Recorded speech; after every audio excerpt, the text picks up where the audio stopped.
جب تم تھک کر ٹوٹ کر بے سہارا ہو کر گرتے ہو تو دل یقیناً ادھر ہی واپس پلٹنے کے لیے تڑپنا مچلنا شروع کر دیتا ہے جدھر سے وہ کبھی آیا تھا۔ تو اس وقت بنا کچھ سوچے ہر وسوسے کو ترک کر کے پلٹ جایا کرو۔ اللہ کی طرف دیکھنا، وہ بن کہے ہی تمہیں سمجھ جائے گا، وہ تمہیں جوڑ دے گا، وہ تمہارے اندر سکون عطا کر دے گا۔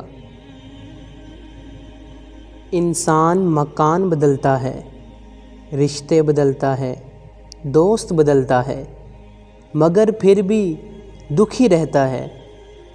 پتہ ہے کیوں؟ کیونکہ وہ اپنا رویہ نہیں بدلتا۔ جو شخص اپنے نفس کا معلم نہیں بن سکتا، بھلا وہ دوسروں کو کیا درس ہدایت دے گا؟ ہماری غلطیاں ہمارے سامنے ہمارا رب نہیں لاتا، وہ تو غفور اور رحیم ہے، وہ تو معاف کرنے والا ہے، وہ تو گناہوں کو ثواب میں بدل دیتا ہے۔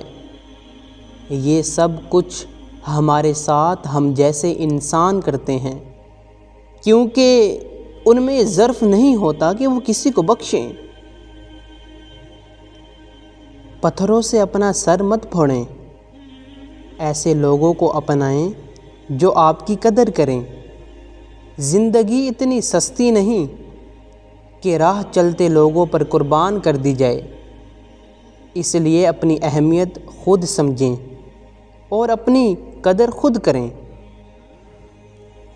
مجھے ہمیشہ ایسا لگتا تھا کہ خدا مجھ سے نفرت کرتا ہے، حالانکہ ایسا نہیں تھا۔